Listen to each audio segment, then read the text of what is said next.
Hello, and welcome to the ShopLogic podcast. My name is Adrian, and I am the host of this podcast. If it's your first time listening to the ShopLogic podcast, you might be wondering, what is this all about? Well, you have come to the place where I discuss all things pertaining to ethical consumerism. That basically means when we go shopping and when we buy things, let's ask, how is this impacting my own health, other people in terms of laborers involved in the process, animals in terms of their welfare? Are there animal ingredients or materials, or have animals been used in the process somehow, in some way, and also the environment? I answer all kinds of questions about the things we shop for, and with me, you can learn how to buy better, read labels, be aware of how purchases impact animals, people, and the planet. I discuss everything we shop for, including food, personal care products, cosmetics, fashion, and much, much more. The goal here is learning together how to buy better. With that awareness, we can shop guilt-free, knowing what to buy and what to put back on the shelf and essentially boycott. Because the consumer does have so much power, we essentially vote with our money each time we make a purchase. It sends a message saying we want more of this and less of that. On today's episode, I am going to talk all about yoga, not just yoga specifically, rather the consumerism aspects of yoga. That means best yoga activewear brands and ones to avoid, ethical versus unethical yoga gear such as mats, and what foods are in a yoga diet. Is it the same as vegan? What is Ayurveda? Without further delay, let's get right into the very first topic, yoga activewear. This is a great topic too, even if you don't do yoga, if you exercise at all. I think many of us have purchased activewear in some form, whether it be leggings or sports bras, something comfortable to wear even if it's just around the house or to the gym. Doesn't matter if you do yoga or not. Yoga clothing started as simple cotton wraps and loose garments inspired by Indian spiritual practice, not performance fashion like it is today. In the 1960s and 70s, yoga spread globally through teachers and the counterculture movement. By the late 90s and 2000s, athleisure, that's a combo of athletic wear and leisure wear, was booming with brands like Lululemon. But the downside? Stretchy synthetic fabrics, petroleum-based leggings, exploitative labor, and mountains of textile waste. Today, eco-conscious yogis are pushing the industry toward organic fibers, fair labor, vegan materials, and transparency. You might think yoga is really just about exercising, stretching, doing different positions. You may know that there's a connection about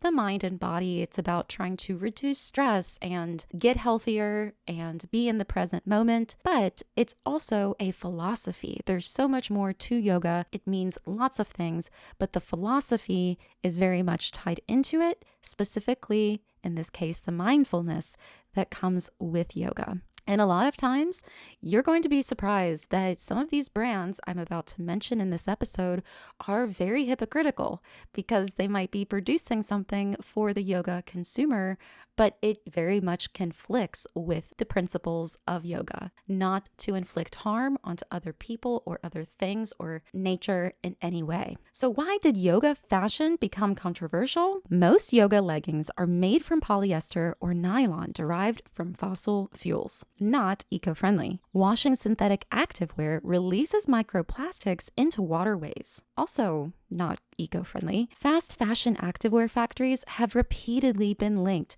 to low wages, unsafe conditions, and excessive overtime. Some eco leggings are only 5 to 10% recycled material while still marketed as quote-unquote green. Black leggings, surprisingly, often use the most chemically intensive dye process. I did not know that before. It's a good thing I am currently phasing the color black out of my wardrobe. Traditional moisture wicking treatments may contain PFAS, which in other words would be forever chemicals that don't just disappear or biodegrade, unless brands explicitly avoid them. What does ethical yoga activewear look like then? The best brands are going to focus on the following: organic cotton, Tencel and lyocell, those are newer materials that are innovative fabrics, recycled fabrics with transparency, fair trade, or SA 8000 certified factories, vegan materials, low toxicity dyes, repair and recycling programs, inclusive sizing, durability over trends. Visually, ethical yoga fashion often feels earth-toned and nature-inspired, minimalist but tactile. Soft matte textures instead of shiny plastic-looking fabrics. Botanical dyes, muted greens, clay tones, sand colors, and forest black. Relaxed silhouettes inspired by mindful movement rather than hyper-sexualized gym wear. Here are some of the best ethical, eco-conscious yoga activewear brands. By the way, this is not currently a sponsored podcast at the time of recording.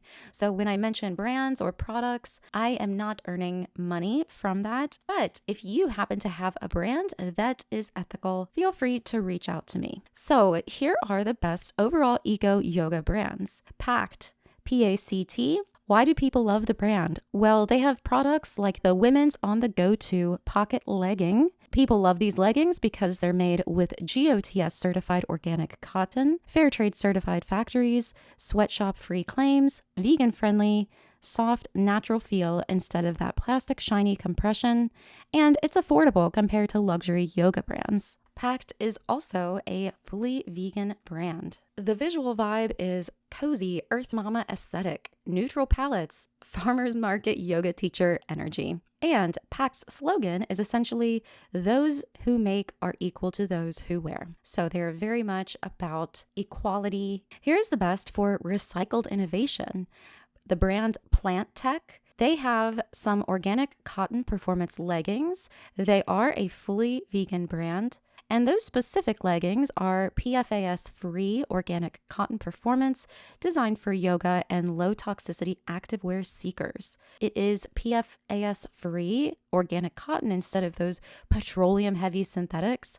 It has a non-toxic approach, skin-safe certifications. That's also a big one. You want to make sure those dyes and those chemicals are not leaching into your skin and then into your bloodstream when you inevitably sweat while exercising. By the way, natural fiber leggings smell less plastic sweaty over time than those cheap polyester brands. Here is the best for artistic, sustainable style.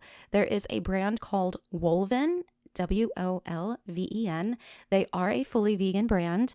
They are known for recycled bottle fabrics, psychedelic prints, festival meets yoga aesthetics, and carbon neutral initiatives. The visual vibe is cosmic snakes, desert sunsets, mandala inspired prints. Many yogis buy Wolven pieces as both activewear and festival clothing. I do not attend festivals, but I can imagine exactly what they are talking about when they are describing themselves in this way. Probably something you might see at Coachella or Burning Man. Here's the best brand for inclusivity and transparency. There's a brand called Girlfriend Collective. They're also fully vegan, and people like them because they offer so many different sizes. They go from extra, extra small to a 6XL. They use recycled fishing nets and water bottles. And you'll know why that's so important if you happen to listen to the podcast episode I did about oceans. You'll know how big of a problem those fishing nets really are. Girlfriend Collective has transparent factory information. They're also an SA 8000 certified facility, and they have a recycling and take back program. Their vibe is clean, monochrome, sculptural silhouettes, and modern eco-futurist. And they have a modern eco-futurist feel. Their leggings reportedly divert thousands of plastic bottles from landfills. Truly a win-win. Here's the best luxury eco-yoga aesthetic. Pangaea, not sure how to say the brand. It's Pangaea. They are not a fully vegan brand. Unfortunately, they utilize some virgin animal fibers like cashmere, wool, and merino wool in some of their products. So this is a brand that is not really fully following through with the yoga mentality. They've got a lot of great products, but just so you know, if you are hardcore vegan, you might not want to support a company that also produces produces cashmere and wool products. But this brand is innovative in the sense that they have bio-based activewear, seaweed fiber, which is really cool, eucalyptus-derived textiles, and plant-based alternatives to those petroleum fabrics. The vibe here is futuristic monochrome, soft pastel, science lab chic. And this brand developed plant-based activewear alternatives to those conventional synthetics. So at least they are doing some plant-based activewear. However, I would highly recommend that this brand gets rid of their cashmere and wool products because we don't want to be doing yoga and inflicting harm on animals at the same time. The best non-toxic minimalist brand is going to be Mate the Label, M-A-T-E the Label.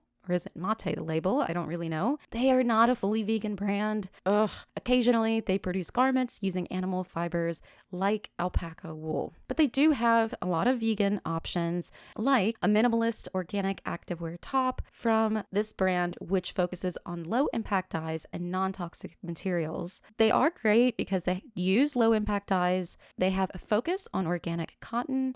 They have cleaner chemistry, and they have an anti-fast fashion philosophy. Their vibe is a California desert retreat and minimalist wellness aesthetic. Here are some worst yoga activewear practices to watch out for. Not every mainstream brand is evil, but several have faced criticism for opaque supply chains, heavy synthetic use, greenwashing, factory labor concerns, overproduction, destroying unsold inventory, and excessive reliance on virgin polyester. Brands commonly criticized in sustainability discussions are going to include Shane, Fashion Nova, Boohoo, and Temu. Common issues: ultra cheap leggings under $10, rapid trend turnover, minimal transparency, suspected exploitative labor systems, and disposable clothing culture. Even some premium brands receive criticism for relying heavily on virgin synthetics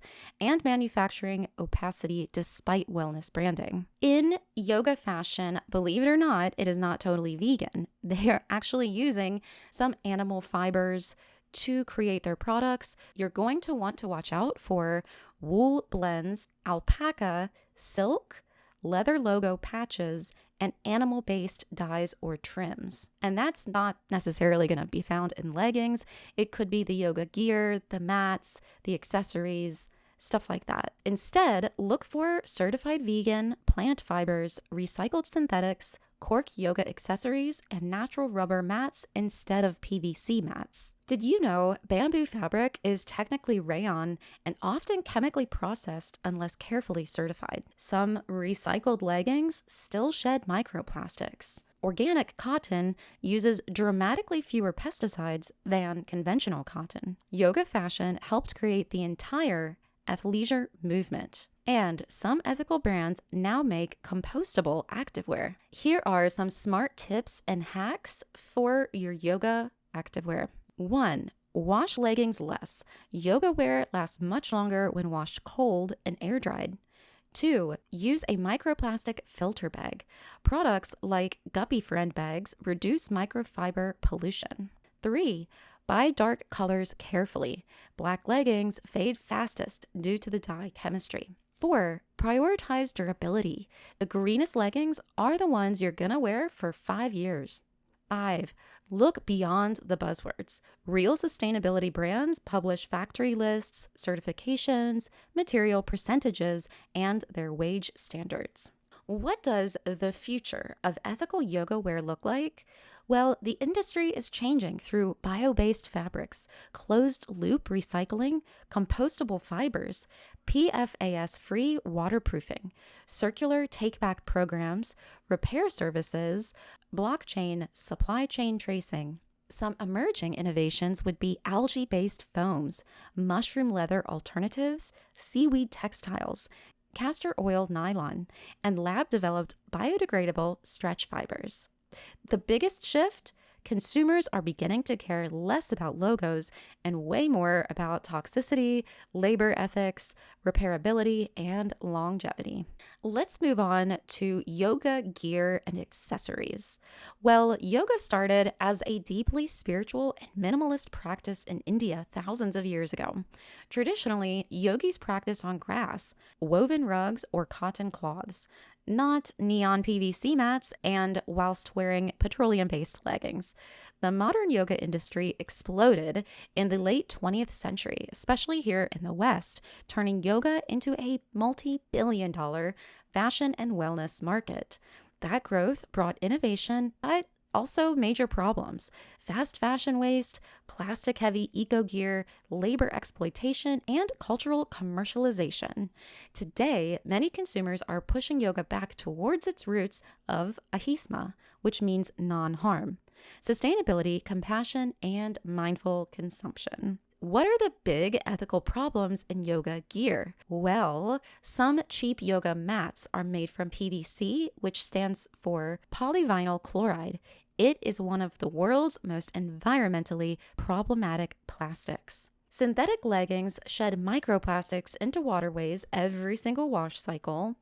And fast fashion yoga brands often rely on opaque overseas manufacturing with low wages and poor labor protections. Vegan leather can still be petroleum plastic. Some eco mats are mostly plastic foam with just a thin cork layer glued on top. Ultra cheap online marketplaces are repeatedly criticized in labor rights discussions for possible exploitive supply chains. So what should you look for as an ethical consumer? Practicing yoga, that is. Well, the best eco-conscious yoga gear usually includes natural rubber, cork, organic cotton, hemp, recycled fabrics, fair trade or SA 8000 certifications, transparent supply chains, durability over disposability, vegan materials, and repair and recycling programs. On today's episode, you might be hearing about some materials that are familiar or ones you've never heard of before.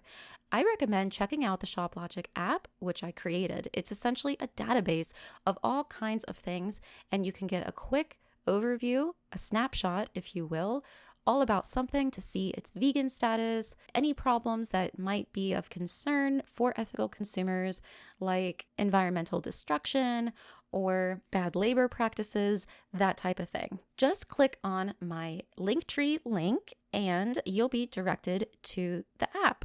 It is a free app, and on there you can search different types of materials and find all about these innovative fabrics that they're coming out with these days.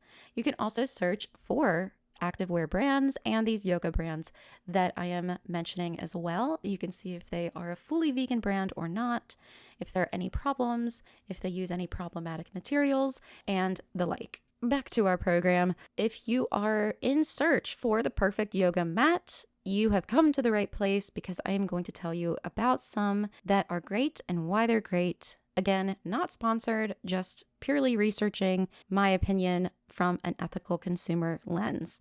We've got Jade Yoga Cork Yoga Mat. It is about $100 typically.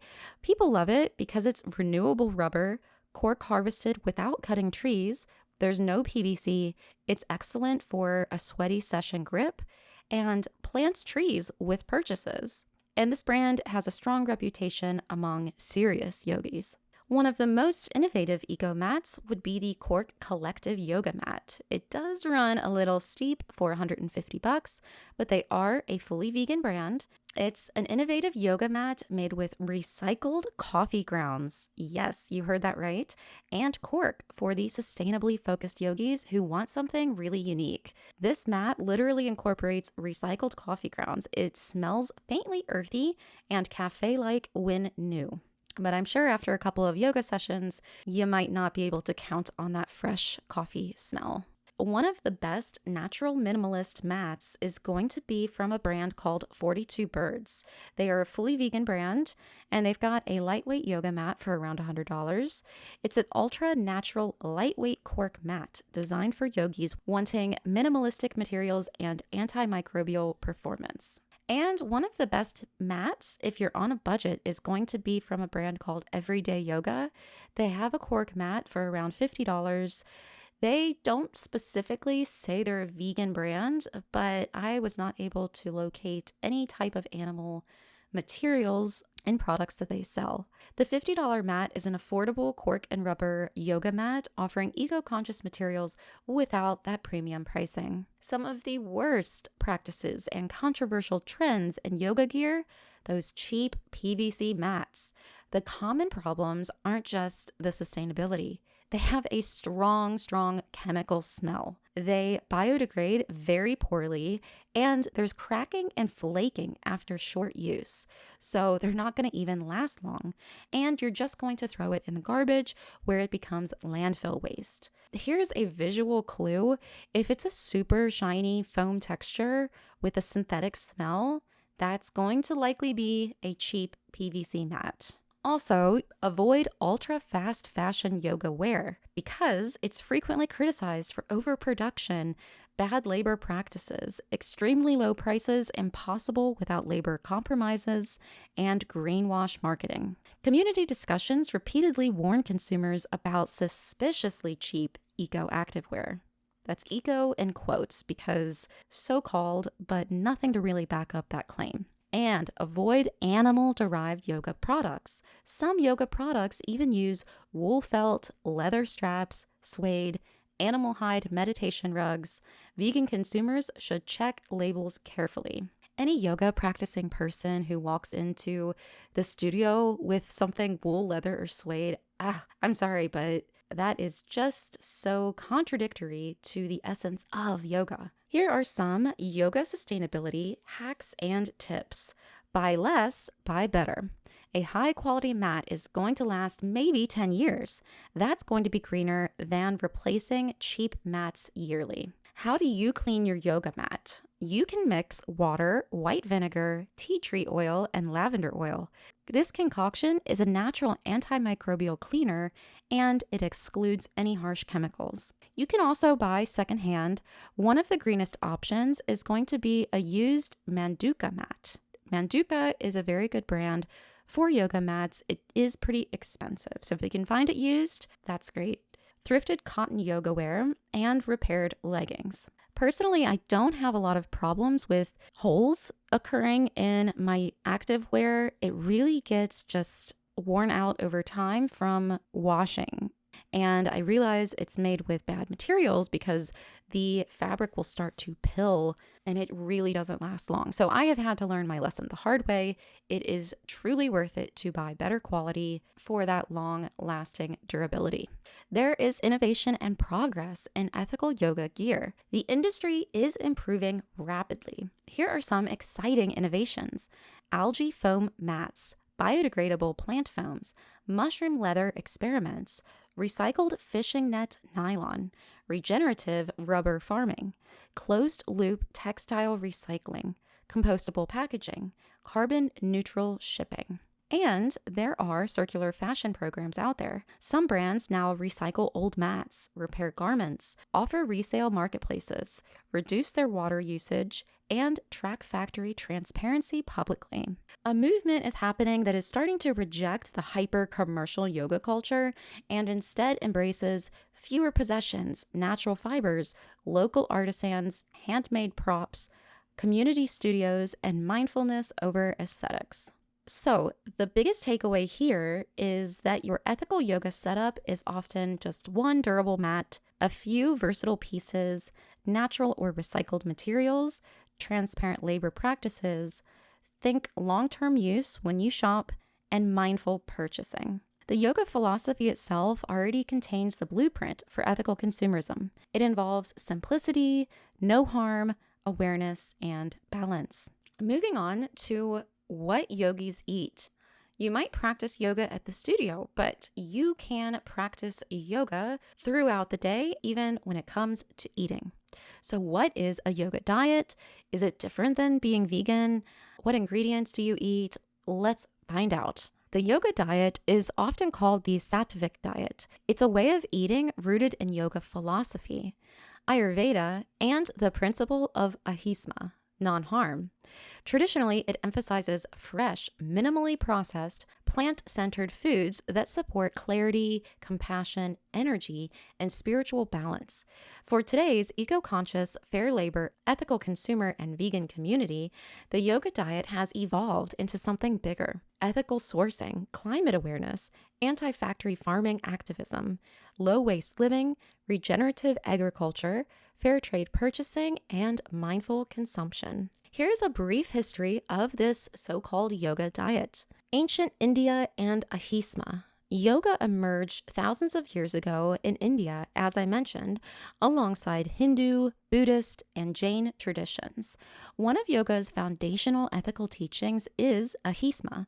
This word means nonviolence or non-harm. So if you go back thousands of years ago to India, you could imagine saffron-robed yogis meditating beneath banyan trees, clay bowls filled with lentils, rice, dates, and herbs, open-air kitchens scented with cardamom, cumin, and turmeric, food that's prepared slowly, intentionally, and often in silence. Food wasn't just fuel for them, it was considered energy affecting the mind, your emotions, consciousness, and spiritual development. There happen to be 3 yogic food categories. Sattvic foods. These are pure and harmonious, and they're the ideal yogi foods. They include fresh fruits, vegetables, legumes, nuts, seeds, whole grains, herbal teas, coconut, and mung beans. Picture glowing mango slices, steaming turmeric rice, vibrant green chutneys, brass bowls of soaked almonds, and fresh herbs drying in the sunlight. The effects traditionally believed here with these ingredients would be mental clarity, calmness, compassion, emotional balance, and stable energy. However, we have the next category, which would be rajasic foods. That means stimulating, but in a bad way. These foods are believed to overstimulate. They are going to include caffeine, spicy foods, fried foods, and excessive salt. Well, I guess I'm in trouble because I love all of those things. You can visualize neon energy drinks. Okay, that I don't care for so much. Sizzling street food, ultra spicy sauces, and coffee-fueled hustle culture. Traditional yogi texts say these can increase restlessness, aggression, and impulsivity. Then we have the third category. This would be tamasic foods, which means heavy or dulling. These are considered energetically deadening. Ugh, that sounds dark. They're going to include heavily processed foods, stale leftovers, excessive alcohol, and industrial junk food. Imagine fluorescent gas station snacks, greasy fast food wrappers, chemically preserved frozen meals. Traditional yoga teachings associate something like this with fatigue, brain fog, and lethargy. Why does the vegan community connect so deeply with yoga? Many modern yogis embrace veganism because they see factory farming as incompatible with ahisma. Research on yoga practitioners found significantly higher rates of plant-based eating among yoga teachers compared with the general population. Modern eco-yoga culture often looks like cork yoga mats, as we just discussed, reusable glass jars, urban rooftop gardens, linen clothing, farmers markets, compost bins, herbal adaptogen lattes, bamboo cutlery, and refill stations. Industrial livestock is going to conflict with the yoga way of eating because modern animal agriculture is tied to deforestation, water pollution, biodiversity collapse, and methane emissions. A healthy vegan doesn't always mean ethical either. Some trendy vegan products create hidden environmental costs: avocado farming draining aquifers, almond production requiring huge water use, exploitative labor in cacao and coffee industries. A growing yoga movement now asks, is this compassionate for everyone and everything involved? Now on to some fun facts. Ancient yogis practiced mindful cooking. Food prep itself was considered a spiritual practice. Their traditional beliefs include the cook's emotional state is going to affect the food. Gratitude changes the energy quality of the meals. Eating while angry disrupts your digestion. Yoga diets predicted modern wellness trends. Long before nutrition science, yogis emphasized gut health, whole foods, moderation, seasonal eating, and reducing ultra-processed foods. Some yogis avoid garlic and onion. I don't think I can give up those two. In certain yogic traditions, garlic and onions are considered overstimulating, part of that rajasic or tamasic way of eating. Here are some tips if you want to eat in this ethical yoga style. First up is the local first rule. Before buying imported superfoods, ask, can I buy a local equivalent? For instance, local oats, barley, and lentils. That can often reduce your carbon footprint. Number 2, buy seasonal produce. Why? Because it doesn't need as much refrigeration, there's fewer transport emissions, there's better flavor, for sure, and it's a lower cost. Practice ahisma budgeting. Obviously, not everyone can afford premium organic vegan products. Many yoga communities now encourage progress over perfection, reducing harm where possible, affordable plant staples. Some examples are going to be beans, rice, lentils, and frozen vegetables. Next, use the 3-question ethical filler. Before buying food, ask, was harm minimized? Were workers treated fairly? Is this eco-friendly? Let's move on to our final topic, Ayurveda. Do you know what this means? I had to look it up personally because I had toothpaste that said it was Ayurvedic, and I kept seeing this word with some products like toothpaste, soap, things like that. And it ties in beautifully with today's theme. What is Ayurveda? Well, Ayurveda is a 3,000-year-old wellness system originating also in India. The word comes from Sanskrit. Ayur means life, and Veda means knowledge or wisdom. Historically, Ayurveda wasn't just medicine. It was a sustainability philosophy, which included seasonal eating, local agriculture, low-waste living, plant intelligence, and mindful consumption. Also, ethical relationships between humans, animals, and ecosystems. Long before slow living and circular economy or regenerative wellness became trends, Ayurveda promoted balance between body, community, and planet. Ethical consumers are drawn to Ayurveda because many eco-conscious and vegan communities are attracted to what it aligns with, which is going to be plant-based wellness, minimalism, anti-fast consumption values, low-waste rituals, regenerative agriculture, biodiversity preservation, fair trade herb sourcing, and holistic rather than hyper-industrialized health systems. The traditional Ayurvedic philosophy emphasizes interconnectedness between humans and nature. However, some Ayurvedic herbs are currently endangered. Several popular Ayurvedic plants are under ecological pressure because of their global demand. Some examples include, and I am going to totally butcher these names, Jatamansi, not Google, like the search engine, it's Gugul. It looks like you say it Google. Certain Himalayan medicinal roots. Over-harvesting them threatens the biodiversity and traditional ecosystems. So now, picture the entire Himalayan slopes stripped of medicinal plants because wellness markets demanded these so-called miracle herbs. That's one reason ethical sourcing matters enormously. Herbal adulteration is surprisingly common. Research cited by sustainability organizations actually found many commercial herbal products globally contain substitutions. They would market themselves as Ayurvedic, but they might contain fillers, pesticide residue, the wrong plant species, synthetic additives, and heavy metals. Those are dangerous. This is especially concerning in poorly regulated supplement markets.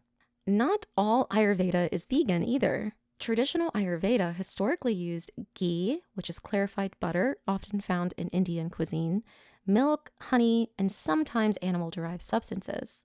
But modern vegan Ayurvedic practitioners often adapt formulations using instead sesame oil, coconut milk, oat milk, plant butters, and ethically sourced botanical alternatives. Ayurveda was actually farm to table before it was trendy because it was all about local, seasonal, fresh eating. Essentially, Ayurveda predicted modern regenerative food centuries ago. Turmeric makes an appearance over and over again in these Ayurvedic products. It was used in Ayurveda for centuries before it became this billion-dollar wellness ingredient. So it now appears in oat milk lattes, vegan skincare, supplements, sports recovery products, and eco beauty brands. If you go shopping and you want to buy some Ayurvedic staples that are naturally vegan, you're going to want to put the following in your cart: lentils, mung beans, rice, spices, herbal teas, oils, vegetables, and fermented foods.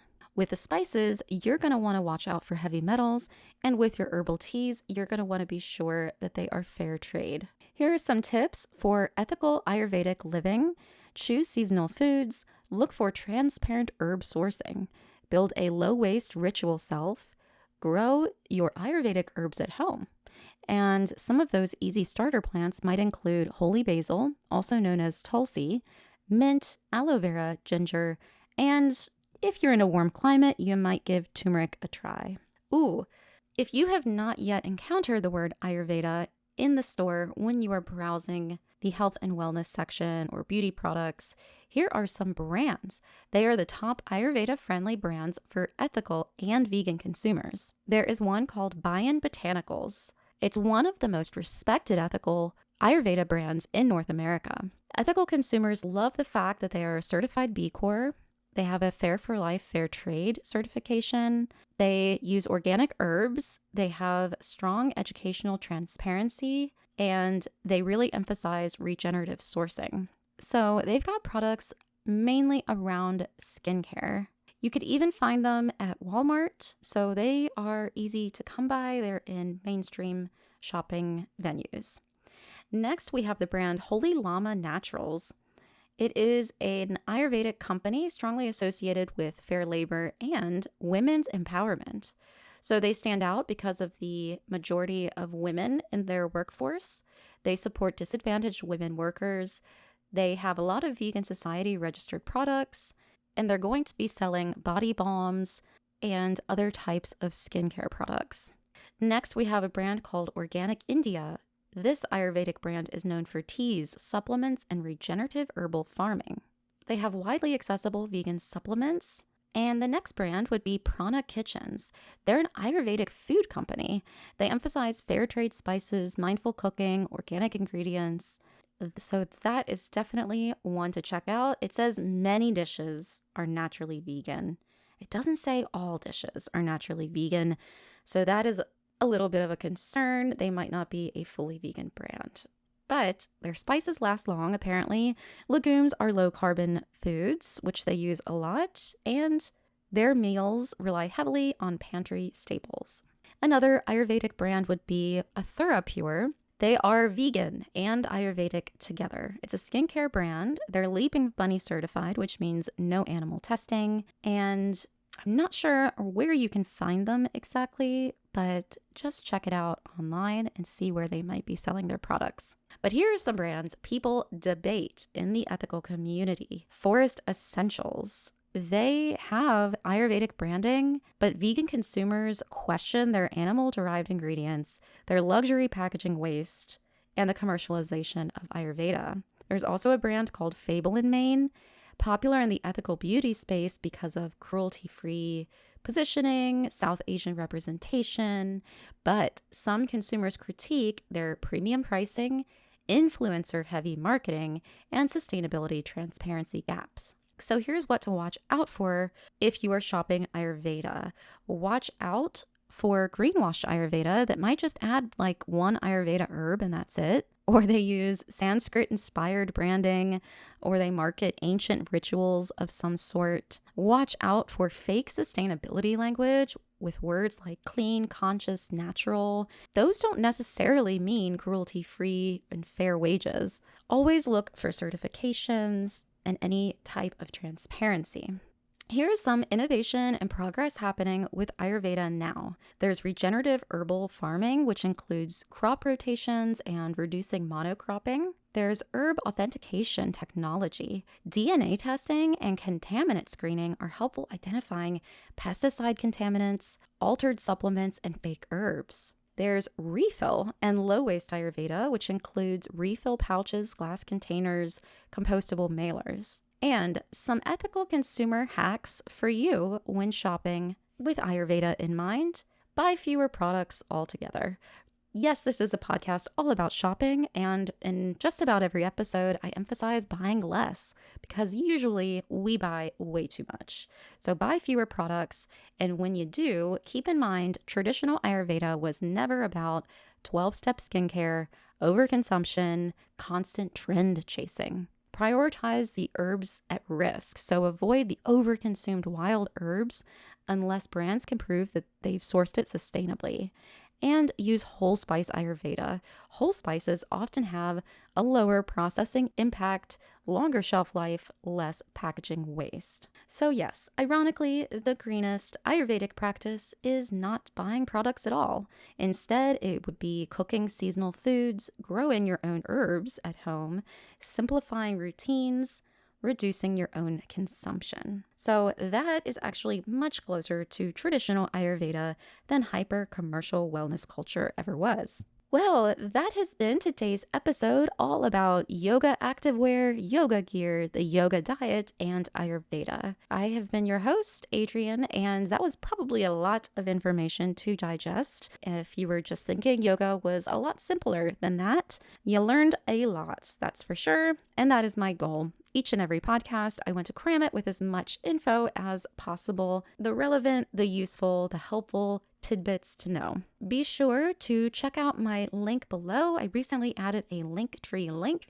to hook you up to all the things, my social media for ShopLogic, my kids' books that I write and illustrate all about ethical consumerism, of course, and all the social media links. Thank you so much for listening, and be sure to join me next time. Bye.